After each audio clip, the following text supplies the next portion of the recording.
This is the 864 podcast from Rob of the Green, providing you with some insights, ideas, and actionable takeaways in just 864 seconds, or 1% of your day, with the explicit goal of making you get a little better, even if it's just 1%. Here's your host, Rob O'Donoghue. Let's do this. Hey folks, welcome to another episode of the 864 podcast, where I try in 864 seconds to extract some knowledge from my guests, from their lives, from their successes and failures and learnings, and share that with you so that you can probably apply some of that maybe and get a little bit better, perhaps 1%. At some stage in your day, week, month, or whenever. Now, the goal is always 864 seconds. I got some mocking this week, not in the form of trolling online, but more directly from a friend to say, have I yet managed to record an episode that just lasts 864 seconds? They all go over. And the truth is I haven't. They all do go a little bit over, some more than others.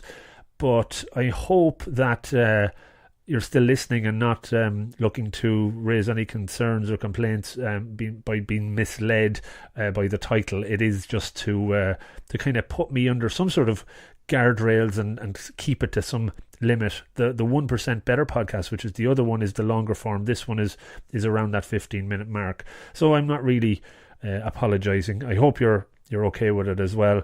But maybe at some point in the future, I will just cut somebody off after 864 seconds and end the podcast.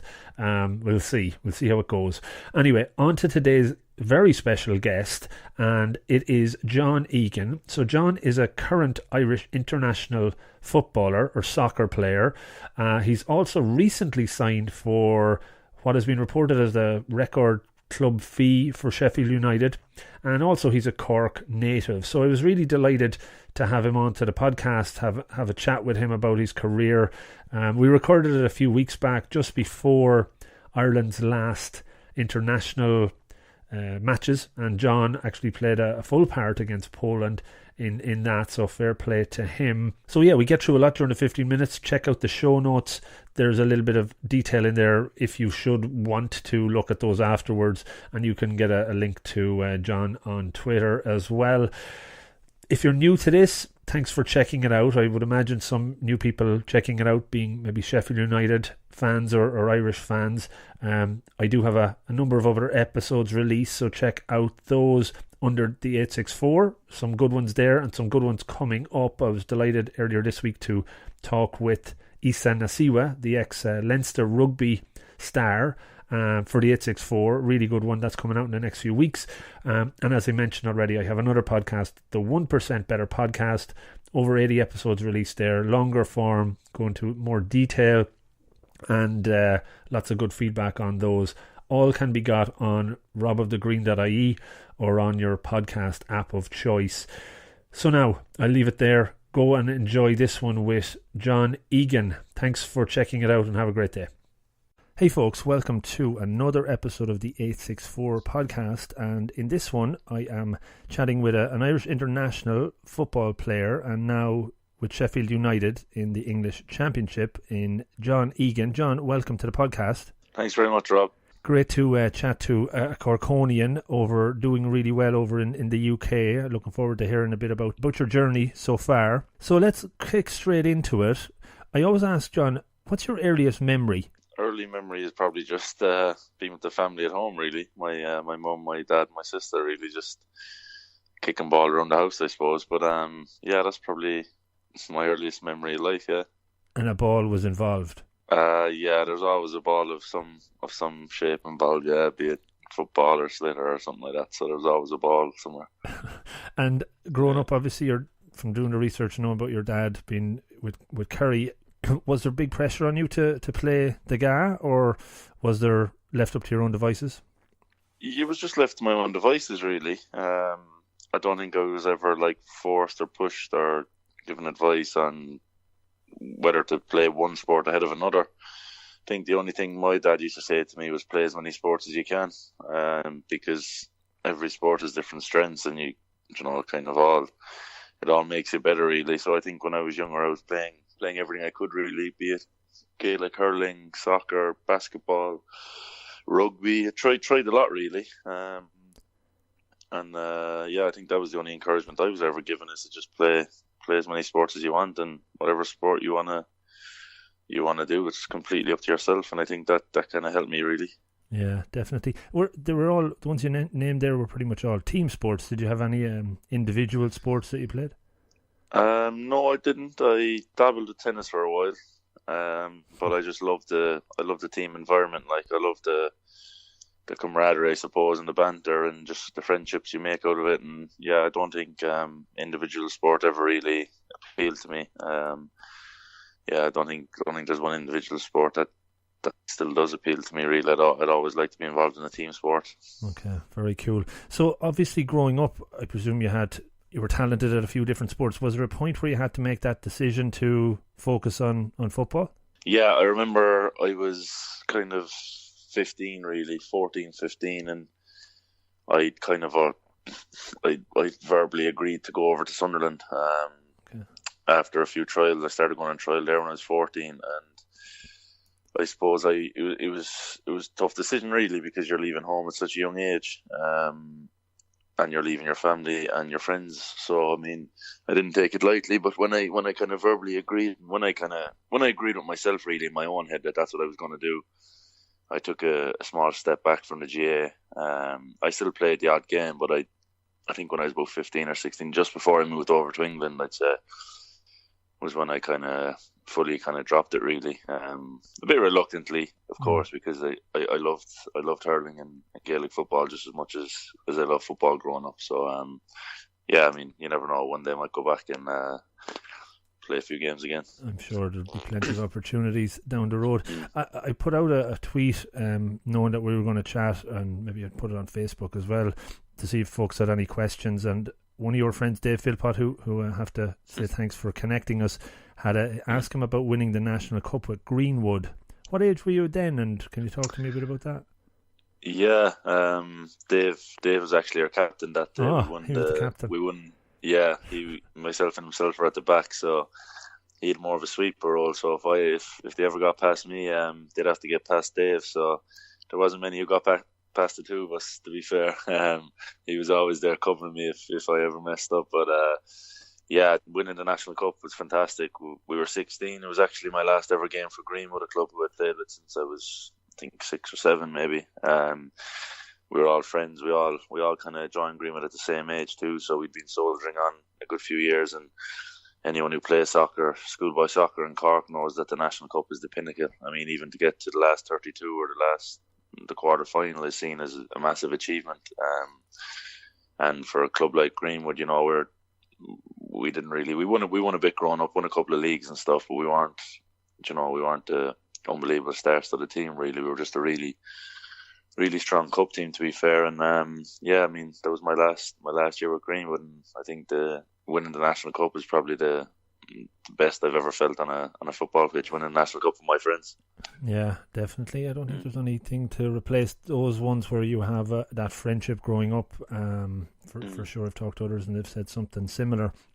So when you did make the move over 15, 16, was it daunting? Is it typical what you hear other people saying, that it took a long time to settle, or did you kind of adjust very quickly? I'd kind of been on trial there about 5 or 6 times beforehand, and they had me over kind of on my work experience weeks from school as well, when I was in 4th year, just to get me used to the transition. And I'd been going over on trial with a couple of lads from Northern Ireland who were also signing. So I mean, they made the transition really smooth for me. I think when I eventually went over full time, I was 16, about 3 months away from my 17th birthday, which helped me. Like, if I'd went over that year earlier, I think I would have felt a lot more homesick early on. But no, I mean, the family that they had me living with in Sunderland were fantastic, and the 2 lads that I moved over with from Northern Ireland were like really good friends to me as well by that stage. So I think obviously there's always the element of homesickness, and you always miss your family and your friends and everything. And I mean, that's just part and parcel of wanting to be successful in football. Sure. So growing up and just even building up to that, were you always very disciplined in your training, very focused on it? did it all just come naturally? You know, I'm very interested in kind of even at that young age an approach, a mindset that you might have had. Yeah, I think I always enjoyed it, which was probably the main thing. Like I never see anything as a sacrifice for something I enjoy, you know. So I suppose when I was younger and playing football, playing Gaelic football, hurling, everything, I just enjoyed it. I just loved it. I just wanted to be the best, and I don't know. I just had the bug that you just want to go out and win games, and I just had that from a young age. Really, I always wanted to win. So yeah, I think you know, it wasn't like I wasn't doing other stuff because that I wanted to do. You know, anything I did growing up, I wanted to do, and you know, I'm just really lucky that I got myself in a position to go ahead and, you know, follow my dream over here. So with Sunderland, was Martin O'Neill the manager when you joined? When I first joined, Steve Bruce was in charge. So then I think there was about four managers, and I was there. Steve Bruce was there for my first 2.5 years. Then Martin O'Neill came in. I think he was there for maybe a year and a half. Then De Canio was in for a short swat at a time, and Gus Poyet was the last manager then. Okay, so during those few years when you had a lot of different managers, did any of them stand out over another? Was there major influence coming from any of them that you recall? Obviously, you learn a bit, you know, from every manager. But when De Canio and Poyet were there, I had a broken leg, so I never really trained with them. I only saw them kind of around the building and stuff. I never really trained with the first team under them two managers with the injury and stuff. So I think, obviously, when I first went over, Steve Bruce kind of was the first one to introduce me to the first team, really. And, you know, when I was 18, 19, you know, going training with the first team on the bench of the first team and stuff, I think my first ever game on the bench was at Old Trafford, and I was a Man United fan growing up. So I think when you're kind of 18, 19 and you're going to Old Trafford and you're seeing the likes of Vidic and Rooney and Ferdinand and these fellas in the tunnel next to you, you know, you're kind of buzzing. And I suppose kind of the thought of leaving home at such a young age then, you know, does kind of think like, you know, it's all going to be worth it, you know. It's all worth it. Did that experience, that one with Man United, or even some of those bigger ones at the start, did they kind of pass you by in a flash? Were you aware enough to kind of take it all in? I suppose, yeah. Like, I think I did take it all in, really. You know, obviously things always pass people by, but that's just life, you know. I think the thought of stuff passing people by is kind of just comes to the territory of time, really. You can never stop because the clock doesn't stop. You know, you can't just stop for a few days in time. So I think, I think I tried to take it all in as best as I could, anyway. But I think once you're in that environment at that young age, like, you're always looking to the next training session, the next game. But obviously there's a couple of special moments that you do try to take in a little bit more than others. You mentioned the year out with the injury, and I actually interviewed Johnny Holland for the podcast at the start of this season, or the start of this year. You probably know Johnny, I'd imagine, from around the same area, and we talked about his injury and how it made him more resilient, mentally stronger. During your period out, was there, obviously I'd imagine, dark times? Is there parts where you ever thought you might never get back, and did it make you mentally stronger? Well, I broke my leg a month after my 20th birthday. I'd gone on loan to Bradford City to get some first team game time from kind of the end of October, and I was meant to stay there until January, get three months of games. The team were going really well at that time. There was a cup game against Arsenal coming up, and Bradford eventually went on to the cup final, you know, which was an unbelievable achievement, and they got promoted. So I think I joined a really good club, and 4 games into my loan spell, you know, I was loving it. I was playing well, and, you know, I was getting good important game time, and then, you know, I just went up for a header against Plymouth, and just like that, landed awkwardly, and my leg was broke. So I mean, yeah, you can be on that sport, you can be kind of on any highs or whatever, and then one split second you're kind of on one of your biggest lows. I mean, injury wise, that's definitely the biggest low of my career so far.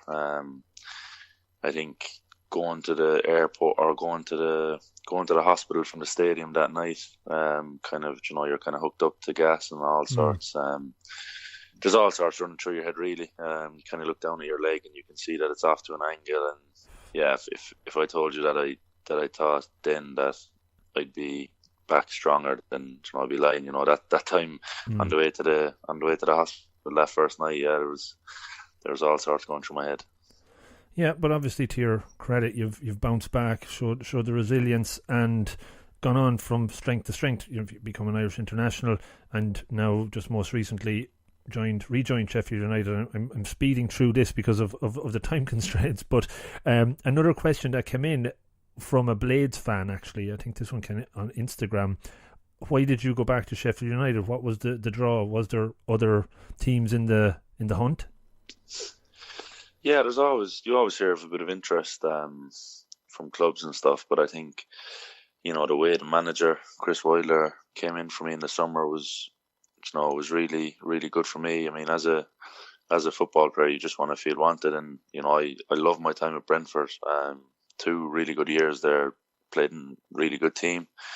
We were probably unlucky last year not to get to the playoffs, but I just thought that when Sheffield United came in for me in the summer, it was just a great challenge, I mean, it's a big club, big fan base, went really well last year. We're also unfortunate not to get to the playoffs. So, yeah, the manager made his intentions clear that he really saw me as the one he wanted, and that played a factor. And as I said, it was tough to leave Brentford being the captain and stuff, but I'm really, really happy to be a Sheffield United player now. Very good. And off to a pretty good start. You're 7 in the table, I think, so far? Yeah, I think it's early days. I think there's like 4 or 5 teams on 9 points. So I think it goes from 4. Right. So yeah, I mean, we're doing well. We had a slow start, lost the first 2, and then we've won the last 3, which is really hard to do in a championship, to win 3 games in a row, because of the competitive nature in the league. So yeah, we're doing well now, and we just have to take it game by game. We've got Aston Villa coming up Saturday now before the international break. So, right. I mean, I think the international break is probably coming at the wrong time for us, really, because we're on a bit of a roll. Cool. Villa be a big test, I'd imagine. So, yeah. So look, last 1 minute, I'm just going to throw out a couple of random ones. Give me a number between 1 and 100, John. 52. 52. Is there any significance in that number? My father was born in 1952. Very good. Number 52 is, is there a phrase or a saying or a cliche maybe that you use or on a regular basis that you kind of live by? Yeah, that's probably the one thing that my father instilled in me from a young age, really, just belief. Belief, yeah. Just anytime I doubt, I always just think of belief. He always just used to tell me that word, belief, and I think I've shown in my career so far that I've had a lot of self-belief to come back from certain lows. So yeah, just belief in my own ability, really, and belief in the work I've put into it. Nice one. That one tied in nicely with the number. There's something weird going on there. One more, so another number. We'll go 60. Okay, let's see what that brings up. What do you fear? Is there anything when you think of fear that comes up? Are you fearless? I think there's obviously stuff you fear, but nothing jumps out straight away. But probably just it's a hard one. Like in sport, I suppose, do you fear of failure? Just a fear of not. I suppose I don't want to jinx anything, but obviously the biggest thing in sport really is injury. And I've been there with injuries, obviously. So I mean, that's something that you never want to happen yourself or anyone. So I suppose that in sport, that's probably one of the main ones. Sure. Perfect. Look, you agreed to come on, and I really appreciate your 15 or so minutes, John. Delighted to chat with you, and I think and I hope everybody listening wishes you a great season. Best of luck in the Irish setup as well. I think that's going to be interesting over the next number of months as that develops. Hopefully you really start making a mark in there as well. Okay, perfect. Thanks a million, Rob. Really enjoyed it. Thanks a lot, John. Have a good evening. Thanks a lot, Rob. Take care. Take care, man. Bye-bye. Take care. Hey folks, so that was the 864, 864 seconds or thereabouts, and I hope you enjoyed it. Was there one key takeaway that stood out? Was it good? Was it bad? I would love to hear about it. So in the few seconds that remain, and to be fair, I've probably gone over, but I have a few asks. Please do subscribe to the podcast on Apple Podcasts or iTunes so that you never miss another show. You've heard that one before. I would love if you leave a rating and or a review. All of these help get the show further up the rankings, which means more people see the podcast and then hopefully hear it. It means a lot to me. Follow me on Rob of the Green or on Spreaker.com/Rob of the Green. That's where all the podcasts are hosted, but on the Rob of the Green site you can get to everything. The 1% Better podcast, this one, the 1 Minute Monday videos, and you can also connect in with me through the website. There's a feedback page, or on any of the socials. Just look for @Rob of the Green or Rob of the Green. I think you get the picture. Finally, give yourselves a round of applause because you've all been so lovely, and thanks for listening. Have a great day and good luck.